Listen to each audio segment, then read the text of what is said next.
What's going on, guys? Welcome back to 100% NUFC. I hope I find you really well. Happy transfer deadline day. It's currently 5 o'clock. The transfer window has closed and Newcastle United have made their last signing, and that is Andy Carroll, one of our own. He has come from West Ham on a free transfer after he was released in the summer, and I can't believe that we've signed Andy Carroll. Just to let you know, we are joined by PD Product just to get his thoughts as well.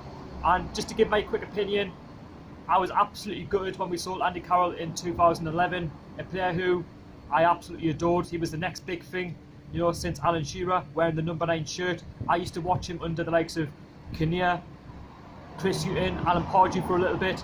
And when we lost him to Liverpool for 35 million, I never ever thought he would have come back. He was linked with Newcastle in every other transfer window since. He then went to West Ham because he didn't quite make it at Liverpool. Injury prone, same with West Ham. But do you know what? I am so glad that we've got Andy Carroll back through the door. Whether it be a 1-year deal, I haven't quite looked at the news just yet, but I am so happy with this deal, man. I never ever thought this was going to happen ever. And Mike Ashley, for me, yes, I've slagged him off and whatever, but to get Andy Carroll back, you know, I'm over the moon. Now, Peter, what's your thoughts about Andy Carroll coming back home to Newcastle United, playing in them famous black and white stripes? Well, I was a bit doubtful with it at first, because you're thinking of his now. He's been getting so many injuries a lot these days. But I said I would back him if he manages to stay fit. I don't think he'll be a guaranteed starter. He might be a one for coming off the bench if, like, Joelinton's not having a good game or he's feeling a bit tired. And you've got yourself a bit of Premier League experience there as well. So I was, as I said, I was feeling a bit at first, but I'm starting to get warmer to it now, and I'm thinking Come on, Peter, get excited. I'm now starting to accept him back at this club now. Think about it as well, you know, it's been a horrible summer, but what is the best way, you know, to get the fans back on board and getting Andy Carroll back to Newcastle? Yes, I know he's 30-year-old, but in my opinion, I still think he's got 5 years at the top level. And you look at Andy Murray, Glenn Murray, banging in the goals for Brighton still. Why not? Well, I think he is. It's going to be probably maybe to about his mid-30s when he'll probably call it one day. But it's good to see we're now getting a local lad back in our club, and which is a good thing. I like the direction in which the club's going. I mean, Steve Bruce is a local lad. You know, you've seen Sean Longstaff, Matty Longstaff get that chance. You're now seeing Andy Carroll, you know, the new season getting his chance. Andy Carroll, for me, it's not a bad deal, because if you think about it, if he doesn't do too well during the season, then just let him go. Let's let him go. If it's a 1-year contract, he's already signed, and if it's not working out, they could say, off you go for next summer, go and find another club, you'll be off the wage bill. But hopefully he will come back, do well for us. As I said, he'll not start maybe in the leagues, but if we're maybe playing in like lower league teams in like the FA Cup or the League Cups, he'll probably might start in their kind of games. I actually have to disagree. I think he will start in a lot of the Premier League games. I think he'll come on in sort of the 70th minute, you know, when the game needs to be when the game needs to be sort of rubber stamped. If we're winning 1-0 and sort of Joelinton or Saint-Maximin, they're getting tired, Andy Carroll can come on, he can cause a nuisance, you know. We play the wing back system, so when a ball comes into the box, Andy Carroll is tall, he likes to use his head, and I think that is to our advantage. Yeah, to make sure that the wing backs are getting plenty of crosses into the box if he does come on from the substitutes bench. But yeah, whether it's from the likes of Richie, Williams, either the new lad Krafth or Manquillo, whoever is playing in that position for next season. So yes, as you said, Newcastle will have to make sure they play to his strengths and how he likes balls put in. I have to say, I'm absolutely buzzing about this deal at the end of the day, regardless of how anybody takes it. I'll understand if anyone, you know, doesn't want the football club because we're kind of going back, but at the end of the day, I think Steve Bruce is the right head coach to get the best out of Andy Carroll rather than Rafa Benitez. Now, earlier on today, we signed our right back in Emil Krafth from Amiens on a 4-year contract. Now, he's a Swedish right back. What do you make of the signing? I think it's a good, smart move by Newcastle, and it's £5 million, which is not a lot of money. You know, it could go one way or the other.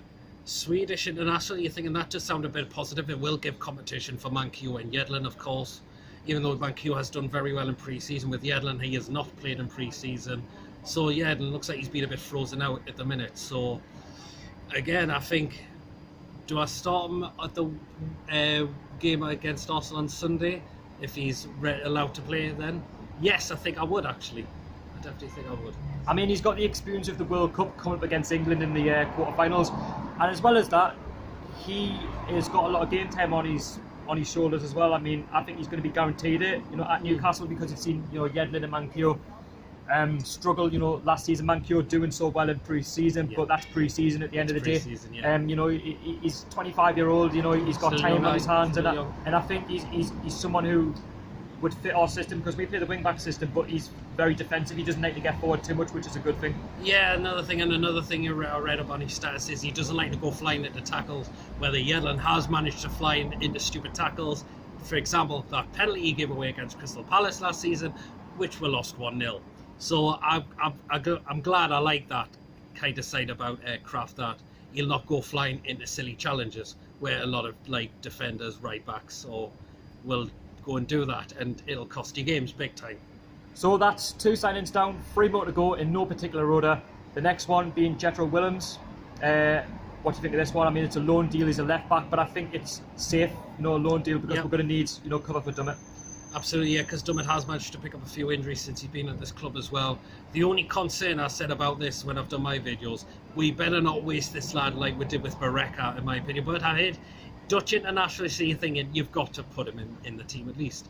And I think he will provide good cover for also Richie, who's been playing in that left wing back spot, who is going to be out injured, and maybe a few weeks with his hamstring injury.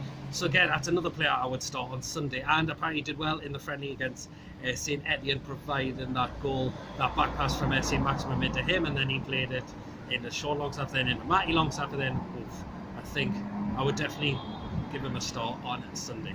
Yeah, I agree with that. I mean, at the end of the day, we're not really losing out too much. It's a loan deal, like most of them. And I just think with this one, he's shown his quality already.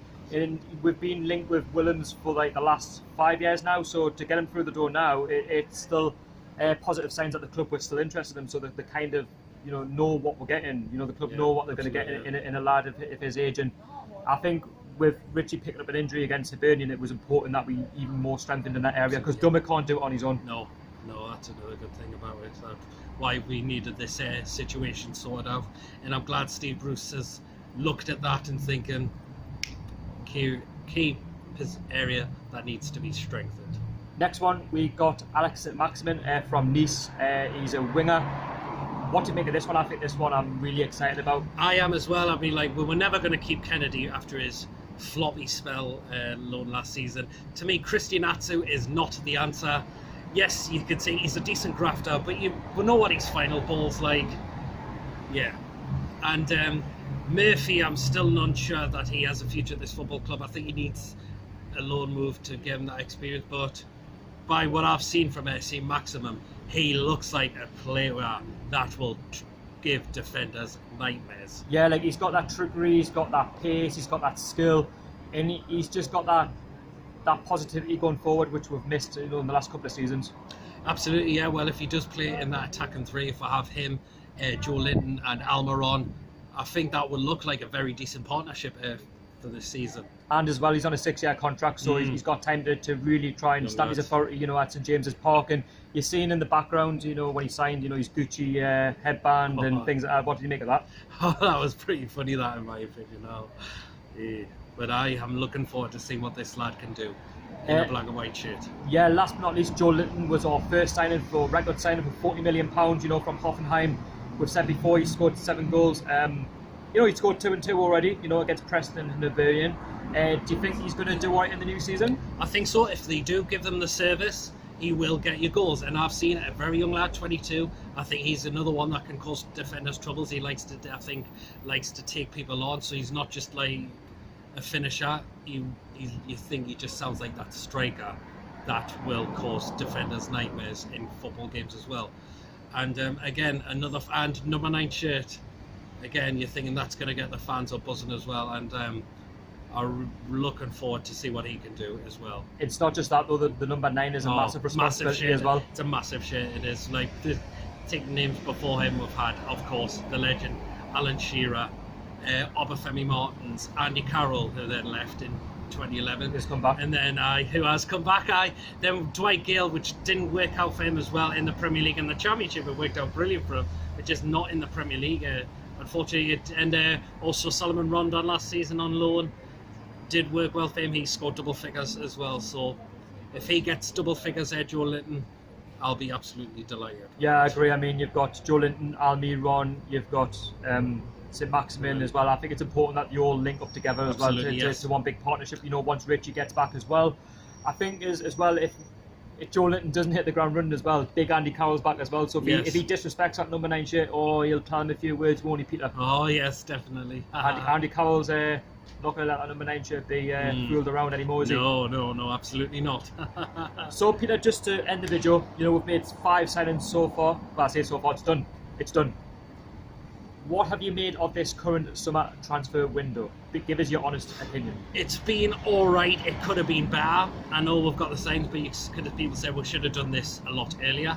In my opinion, should have got managers, because when you Rafa Benitez was already going to go at the end of the season, I mean, like, you know what the board are like for being absolute, you know the word. absolute arseholes, I'll say it on YouTube. Yes, and they'll think, well, wait till Rafa's contract has a few days left, and then we'll announce it then to make sure the fans think we're going to fall for some silly, bad excuse for like, oh, but we're trying to get this, we're trying to see if he would sign a contract.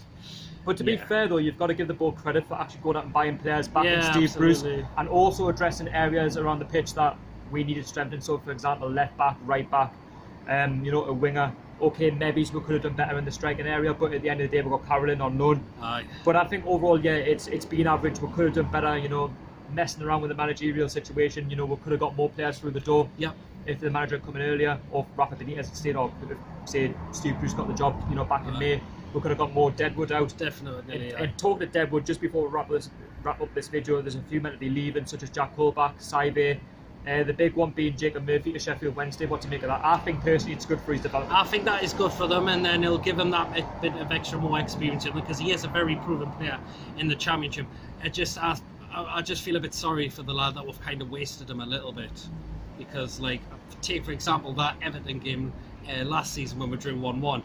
He put in that crossfire Rondon, and then after that he was just again frozen right out the team, and his confidence looked absolutely shot. So I think this loan move will do him very good. So any final thoughts then? Just to wrap up what's been a okay-ish your transfer window, you know, what's your thoughts going into the new season now then? I'm feeling a bit more better than what I had been when I heard that Rafa was going, then Perez out the door, and you're thinking, oh God, we are absolutely knackered for next season. But you feel like with the signings, you're thinking there is a bit more hope. And I said I've tipped 15th for next season, but if we do well, and when you attack in 3, hit the ground running, we can maybe finish higher than a lot of fans were expected to finish. Yeah, so in my Premier predictions, I've gone for 17th for Newcastle. I know we've signed 5 players and it won't change my mind. I just think the way the summer's been. You tell my YouTube channel, where have you put Newcastle this season? I've gone for 15th. I think that's quite a sensible prediction. So I just want to say a massive thank you to Peter for coming on the channel today, discussing all things Newcastle in terms of the transfer deadline day. It's been decent, getting a couple of players in. And this has been your Toon Fan Weekly episode 5, and I hope you really enjoyed it. And also don't forget to check out this guy on YouTube, PD Proudlock. That is PD Proudlock on YouTube. Go down in the description below and go and subscribe to him. I'll leave a link so you can do that. Go and help him to 500 subscribers. He's got some very good content out. And if you want to watch more of me, I'm on his channel also, so you can see my beautiful face and his beautiful face as well. So yeah, we're going off a little bit, but yeah, if you are new to my channel as well, don't forget to go along and subscribe.